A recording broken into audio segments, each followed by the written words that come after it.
ஆளுநரா இருக்கும் பொழுது என்னை கேட்பாங்க, நீங்க ஆளுநரா இருக்கிறதுல மகிழ்ச்சி அடைகிறீர்களான்னு சொல்லுவாங்க. நான் ஒரே ஒரு வார்த்தை தான் சொல்வேன், 2 ஆளுநரா இருந்தால் எனக்கு மகிழ்ச்சி கிடையாது. யாருமே ஆளுநர் மாதிரி ஒரு மாளிகையிலிருந்து அதை விட்டுட்டு வரமாட்டாங்க. ஏன்னா நீங்கள் ஒரு நாள் ராஜ்பவனுக்குள்ளே வந்து பார்த்தீங்கன்னா 300 காவல்துறை அதிகாரிகள், 300 பணியாளர்கள், சீஃப் மினிஸ்டர் நம்ம சொன்னால் வரணும், மினிஸ்டர்ஸ் நம்ம சொன்னால் வரணும். ஆனால் அவையெல்லாம் வேண்டாம் என்று ஏன் விட்டு வந்தேன் என்றால், தமிழகத்தில் அக்காவாக இருக்க வேண்டும் என்ற காரணத்திற்காகத்தான். வர்ஷினிக்கு எனக்கு ரொம்ப பிடிச்சது என்னன்னா, சாதாரண பிள்ளைங்க ஆன்டின்னு சொல்லுவாங்க, அது சொல்லுவாங்க, ஆனால் ஓகே அக்கா. ஆக வர்ஷினி வாயில் இருந்து வந்த ஓகே அக்காவை தமிழகத்தில் உள்ள அத்தனை குழந்தைகளும் ஓகே அக்காவாக நான் இன்று ஏற்றுக்கொள்கிறேன். ஏனென்றால் நாளைய தினம் எனது பிறந்த நாள்.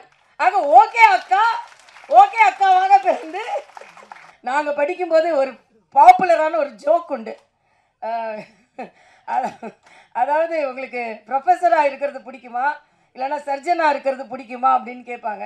இல்லை ப்ரொஃபஸராக இருக்க தான் பிடிக்கும் அப்படிம்பாங்க. ப்ரொஃபஸராக இருக்க அவ்வளோ டீச்சிங்கில் உங்களுக்கு அவ்வளோ இஷ்டம் இல்லை சர்ஜனாக ஒரு பாடியை தான் இருக்கலாம், ப்ரொஃபஸராக இருந்தால் பல பேராக இருக்கலாம், அதனால் ப்ரொஃபஸராக இருக்கிறது தான் பிடிக்கும் அப்படின்னு அறுவை சிகிச்சை நிபுணர்களை பற்றி ஒரு ஜோக் உண்டு. ராஜ்குமார் போனதுனால அந்த ஜோக்கை இங்கே சொல்கிறேன். அவர் இருந்தால் அது சொல்லியிருக்க முடியாது, இருந்தாலும் சொல்லுவேன். ஏன்னா நான் என்னை பொறுத்த வரைக்கும் சொல்ல வேண்டிய நேரத்தில் எதை சொல்ல வேண்டுமோ அதை துணிச்சலாக சொல்லுகின்ற பழக்கம் உண்டு.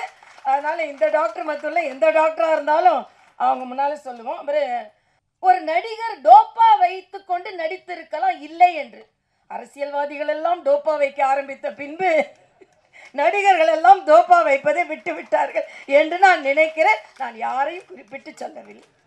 ஒரு நடிகராக இருந்து டோப்பா வைக்காமல் நடிச்சிட்டார் அப்படின்னு சொன்னார். வேற என்ன பண்ணுறது? மற்றவங்கெல்லாம் டோப்பா வைக்க ஆரம்பித்த பின்பு நடிகர்கள் டோப்பாவை விட்டு விட வேண்டியது தான் அப்படின்னு நினைத்தாரு. நான் நினைக்கிறேன் அப்படின்னு சொன்னதா எனக்கு காதில் விழுந்தது. அதனால் தமிழ் சேர்ந்த அரசியல் பேசக்கூடாது. அரசியல் நான் பேசவே இல்லை, நான் யதார்த்தத்தை பேசினேன், அவ்வளோதான். நான் எதுவும் டூப்பாவும் பேச மாட்டேன், எதையும் டூப்பாக பேச மாட்டேன், உண்மையாக தான் பேசுவேன். டாப்பாக ஆனாலும் அதனால சொன்னதுனால யாரையும் நான் அவமரியாதை செய்யலை. தமிழகத்தை ஆள்பவர்கள் மீதும் எனக்கு மரியாதை இருக்கிறது. பிளே ஸ்டோர் மற்றும் ஆப் ஸ்டோரில் இருந்து பாலிமர் செயலியை QR கோடு மூலம் பதிவிறக்கம் செய்யுங்கள். செய்திகளை உடனுக்குடன் பெறுங்கள்.